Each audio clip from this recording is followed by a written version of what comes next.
Assalamualaikum warahmatullahi wabarakatuh. Kita akan masuk ke dalam topik pembahasan materi dari buku kitab Salat Nabi yang ditulis oleh Syekh Muhammad Nasiruddin Al-Albani. Topik yang pertama adalah menghadap kiblat. Rasulullah SAW jika mendirikan salat, baik salat fardu maupun salat sunnah, beliau menghadap Ka'bah. Beliau juga memerintahkan agar kita semua melakukan hal seperti itu. Nah, landasannya adalah hadis tentang seorang sahabat yang keliru dalam pelaksanaan sholatnya. Jadi ada sahabat, dia sholat, kemudian ditegur oleh Rasulullah SAW, kamu coba ulangi lagi, karena sholatmu itu belum sempurna. Ulang 2 kali, ulang 3 kali. Nah, kita ambil potongan hadis ini.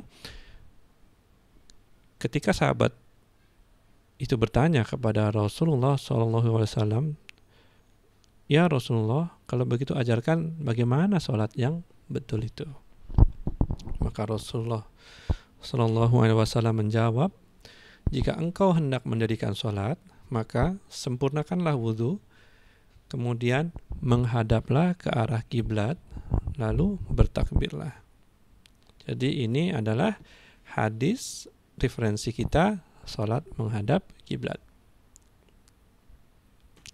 Nah, hadis lainnya, ketika Rasulullah SAW berpergian, beliau biasa melakukan sholat sunnah di atas hewan tunggangan beliau. Sholat sunnah di atas hewan tunggangan. Kalau zaman kita berarti sholat sunnah sambil nyetir mobil atau memandu kereta. Kok sampai segitu dahsyatnya sih? Dan kita juga diminta loh untuk melakukannya. Karena kita diminta oleh Allah untuk berzikir mengingat Allah dalam setiap saat. Dan zikir yang terbaik adalah sholat. Makanya teman-teman coba praktekkan sekali-sekali sholat sambil nyetir mobil, sholat sambil memandu kereta. Nah, beliau sholat sunnah di atas hewan tunggangan beliau dan mengerjakan sholat witir di atas tunggangannya dengan menghadap ke arah mana hewan tunggangan beliau menghadap. Hewan itu bisa menghadap ke timur atau ke barat. Nah, hadis ini diperkuat oleh firman Allah Al-Baqarah surat 2 ayat 115. Kemana saja engkau menghadap, disitulah wajah Allah.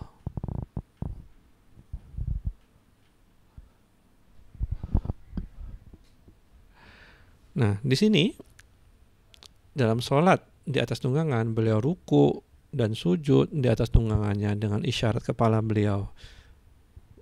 Enggak. Jadi beliau tidak berdiri di atas unta kemudian ruku dan sujud seperti normalnya, tapi pakai isyarat kepala. Di mana sujud beliau lebih rendah daripada ruku. Jadi ketika kita tundukkan kepala waktu sujud, dia harus memberikan indikasi itu lebih rendah daripada tunduknya kepala waktu ruku. Teman-teman sambil buka bukunya ya. Jadi tahu ini hadis diambil dari kitab apa.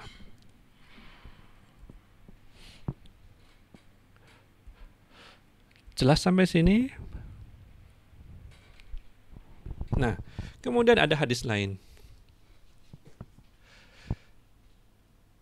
Dan terkadang Rasulullah SAW jika hendak melakukan sholat sunnah di atas untanya, beliau terlebih dahulu menghadapkan untanya ke arah kiblat. Jadi ini usaha untuk menghadap kiblat. Kemudian beliau takbir dan sholat dengan menghadap ke arah mana tunggangan beliau menghadap.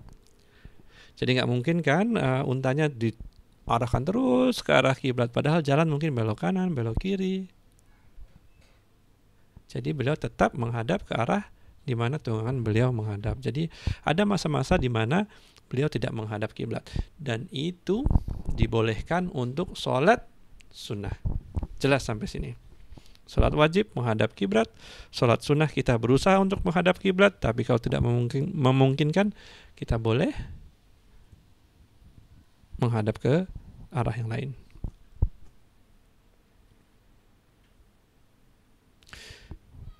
Hadis yang memperkuat lagi statement di atas. Apabila beliau Shallallahu Alaihi Wasallam hendak mengerjakan sholat fardu, beliau terlebih dahulu turun dari atas tunggangannya, lalu menghadap ke arah kiblat. Jadi kalau kita mau sholat fardu, praktek yang tadi sebelumnya itu tidak dianjurkan. Praktek sholat di atas kendaraan, menghadap ke arah mana kendaraan menghadap, tidak dianjurkan. Tapi yang diminta adalah spesial untuk sholat fardu, berhenti, turun, sholat menghadap kiblat, titik. Jelas sampai sini? Oke.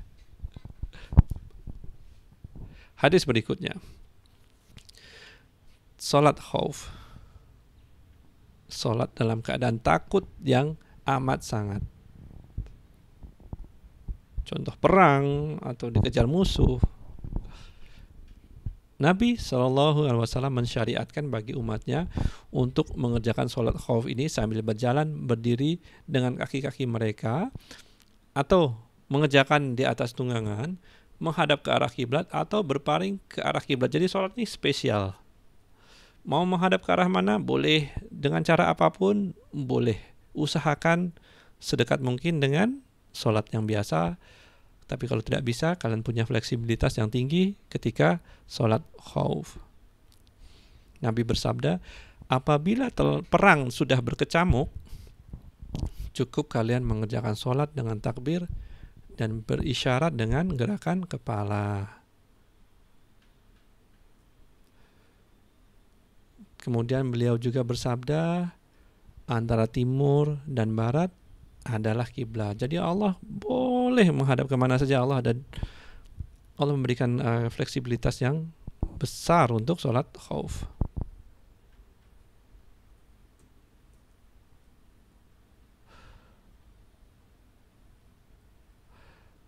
Oke, kemudian pembahasannya mencakup tentang beliau Rasulullah SAW pernah melakukan sholat menghadap ke arah Baitul Maqdis, sedangkan Ka'bah berada di hadapan beliau. Jadi ketika Rasulullah SAW berhijrah ke Madinah, Baitul Maqdis itu ada di utara beliau, sedangkan Ka'bah ada di selatan beliau. Nah, Rasulullah diperintahkan oleh Allah untuk sholat menghadap kiblat. Kiblatnya pada waktu itu ditentukan adalah Baitul Maqdis, bukan Mekah ya. Ini adalah Baitul Maqdis, Masjidil Aqsa. Seberat apapun Rasulullah SAW melakukannya, tapi beliau tetap melaksanakan syariat yang sudah Allah tentukan. Dalam Al-Baqarah surat 2 ayat 144, Allah berfirman, kami telah melihat engkau menengadahkan kepalamu ke langit, maka kami palingkan kamu ke kiblat yang kamu ridhoi, yang kamu suka. Oleh karena itu, hadapkanlah wajahmu ke sebagian arah Masjidil Haram. Baru selepas itu beliau mengarahkan kiblatnya dari Baitul Maqdis, Masjidil Aqsa ke Mekah, ke Ka'bah. Pindah kiblatnya dari utara ke selatan. Nah, ketika hal ini terjadi, ada sahabat yang sedang sholat subuh di Quba.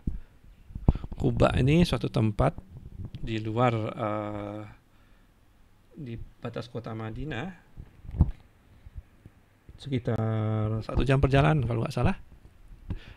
Nah, ketika ada sahabat yang menyampaikan berita ini kepada sahabat yang lainnya,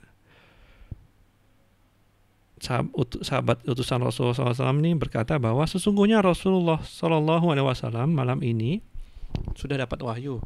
Beliau disuruh untuk menghadap Ka'bah. sebagai kiblatnya.